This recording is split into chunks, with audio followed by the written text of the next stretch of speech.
This is a stimulus update and daily news report. Got some important update to share with you. We'll go over this article. Brand new $300 direct payments now available. Also, looks like the tide is turning when it comes to midterm elections, and Republicans are now in the lead. I'll play a video clip as one Republican says that Democrats are in trouble. Also, when it comes to gas prices and the economy, I'll play a video clip from the National Economic Director, Brian Dees, and how President Biden and the administration plans to turn all this around, and I'll give you some other important updates as well. Hope you're having a wonderful Wednesday. If you appreciate the fact-based, fast-paced updates, hit the like button down below and subscribe to the channel for more daily, straight-to-the-point updates on matters that financially matter to you. And I'm giving out $200 checks to my subscribers. Details of how you can sign up for that down in the description below. Let's get into it here. So time to act. Brand new $300 direct payment now available for collection. Join the 780,000 Americans already receiving the cash. So this is going on in Delaware. They were giving out these $300 checks for individuals, $600 checks for couples, and looks like that there is an extension. If you did not receive it and you want to receive it, November 1st until December 30th. Where is that? Yeah, applicants are advised that the period to apply is 30 days long and closes on November 30th of 2022. So if you did not receive that $300 check, you still have some time. You just have to apply for it until November 30th there. And then Biden's desperate move on gas prices. So there's a lot of extra effort going into bringing down the gas prices, especially right before the midterm elections, using the Strategic Petroleum Reserve, trying to do anything possible, going after the oil companies to have them lower their prices. A lot of big moves, especially with the midterms a week away, less than a week away right now.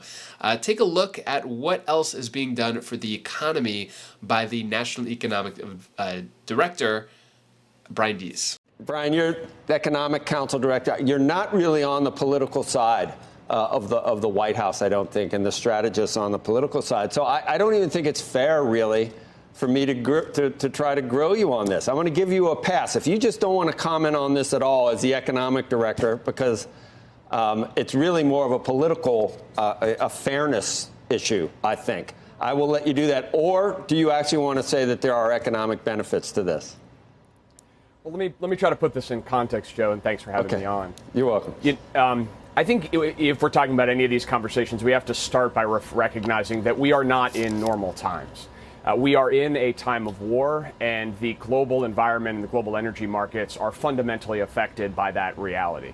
And the reason why we have had the supply crisis that we have had, and the reason why we have seen price increases that we've seen globally, is at the core because of the war and Putin's actions. And so companies that are in a position where prices have increased dramatically have reaped excessive profits from that windfall. And so, the question that the president was raising yesterday and the choice that the president was putting forward yesterday was that those companies, in an environment as unique as this one, where this is not about investments made years ago and returns on innovation, but instead a unique situation driven by a geopolitical crisis because of war.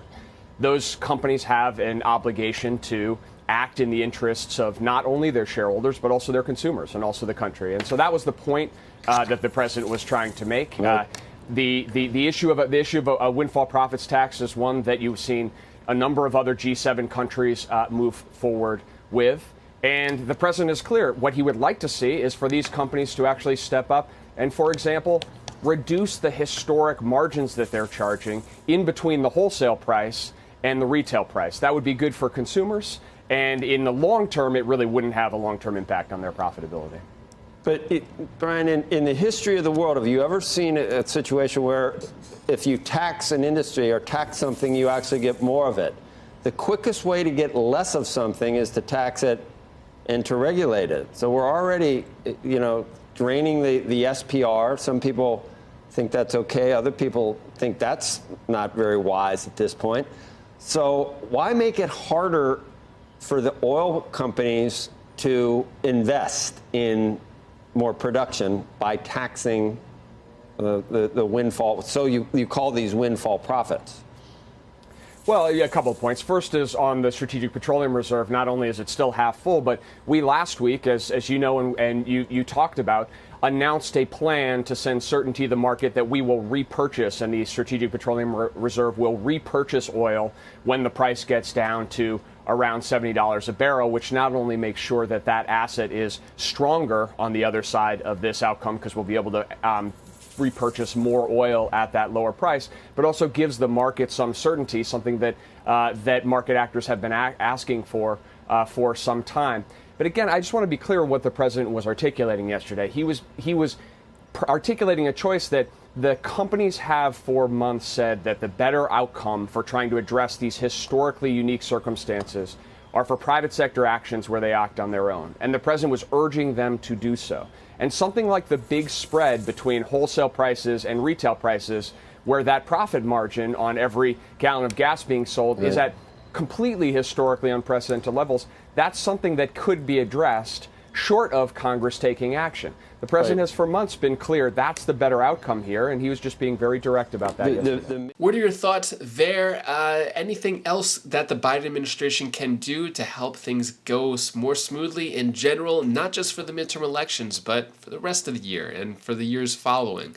Let me know your thoughts on that. Gas prices could decide the midterms. Here's why. Yeah, so if gas prices are high, everything else is going to be high. So it's not looking good at the moment because, or at least it's not looking good for the Democrats at the moment because the tide is turning for Republicans. Looks like for the midterm elections, Republicans are now in the lead. Election forecasters shift more House races in favor of Republicans 1 week before the midterm elections. So it shifted its rating in 10 Democratic House districts. So this was predicted by many that the Republicans would take the House. The Senate is still up in the air. It's questionable, but it looks like the House might go to the Republicans. But they're still a week away. A lot could change in 7 days. We're starting to hear some bombshell news individually from a lot of different politicians, people coming forward, things like that. So it's definitely not set in stone yet. But take a look at the Republican perspective from Senator Haggerty on why Democrats are in trouble. Oh, welcome back. We are 1 week away from the midterm elections. President Biden is making a campaign stop in South Florida today, but it is former President Obama who will head to key swing states, Pennsylvania, Arizona, Nevada, just over the next couple of days. A recent New York Times poll finds that President Biden's bad approval rating is 36% in Arizona, 38% in Nevada, and 39% in Georgia, 42% in Pennsylvania. That's one of the reasons he's not out and about more. Jerry Baker writing in the Wall Street Journal today that from inflation to crime, Democrats are refusing to acknowledge the problems that they helped create. In the midterms, Democrats occupy the left bank of denial. They're simply acting as if it's not happening. Joining me right now is Tennessee Senator Bill Haggerty. Senator, it's great to have you. Thanks very much for being here. What do you make of this op-ed? Because the other day, President Biden, eating his ice cream, said the economy is strong as hell. Nobody believes that. I think Jerry's exactly right. The left bank of denial is a great way to put it. They're in trouble. And you mentioned Georgia. Stacey Abrams won't appear with Joe Biden in Georgia. And now Raphael Warnock won't appear with Stacey Abrams. They even had to bring Barack Obama down there Friday. I was down there in Georgia Friday campaigning with Herschel Walker. I can tell you, Maria, the momentum is with us right now. The media tried to write the epitaph of the Republican Party back in August, but we are closing the gap in state after state. Again, I was down in Georgia last week. This week I'm going to North Carolina. I'll be headed up to New Hampshire later in the week. Next week I'll be headed out to Nevada, to Arizona. We're going to close the sale. We're going to close the deal, and I am very confident we're going to bring the Senate back along with the House. And do you think the clincher is the independents? Because I know that we've seen a big move in the Hispanic community from Democrat to Republican, but independents are also dealing with what everybody's dealing with, these issues. The issues are pocketbook issues. I'm talking about inflation, the economy, jobs, and crime.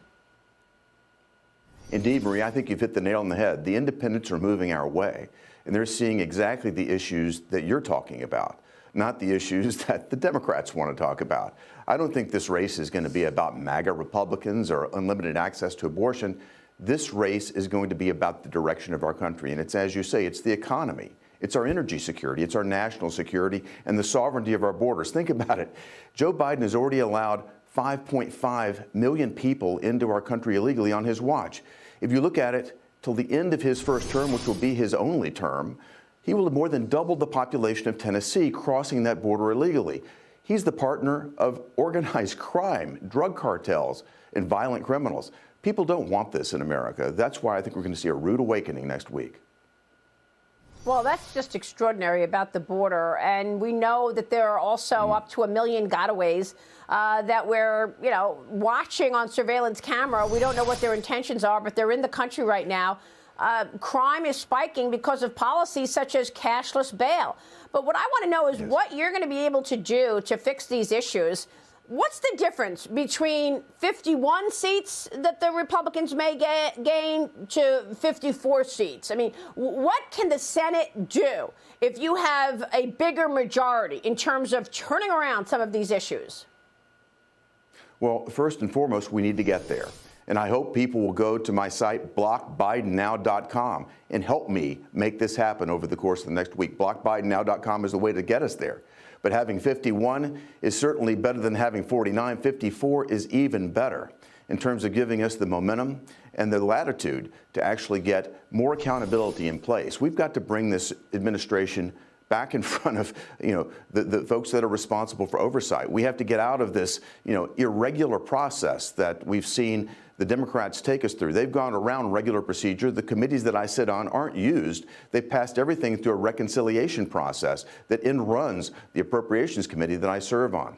I think if we have a large majority, we're going to find that America is speaking. I hope that sends a strong message to the White House as well, that perhaps they should change course. We're going to be pushing back against executive actions. You know this, Maria. They're going to shift gears. They're going to go to executive orders. They're going to go to guidance, and we're going to have every person on deck to push back, to fight back. And the more colleagues I can have on the Republican side of the aisle, the better job we'll be able to do. Well, it's a really good point. I want to get to Iran in a moment, but because you're on the Appropriations Committee, Senator, I got to get your take on inflation and what it looks like in the coming 6 months, because we understand that all of the money from the wildly expensive COVID relief package signed into law back in March of 21, $1.9 trillion, all of that money has not been appropriated yet. If it has not been appropriated yet, does that mean that there's still too many dollars facing too few goods and inflation is far from peaking? What can you tell us being on the Appropriations Committee? I'm greatly concerned. Actually, a lot of this money is in the coffers of state and local governments, but they have yet to spend it. So as you say, Maria, it's baked into the future.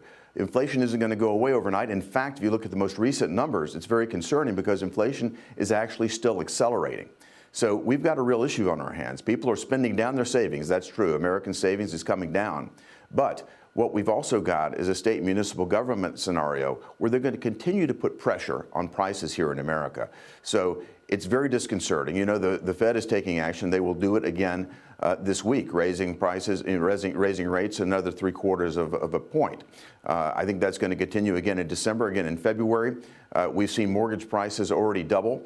That does have a dampening effect on the economy, but we still have massive inflationary pressure that dates all the way back to March of 2021, when under the guise of a pandemic, the Democrat Party, without a single Republican vote, shoved through this massive stimulus program. What are your thoughts there? Do you think the Republicans can do a better job in control of Congress than the Democrats? Let me know your thoughts on that. And that is all the news that I have for you today to hopefully brighten your day a bit. Here's my daughter Bella's tip of the day.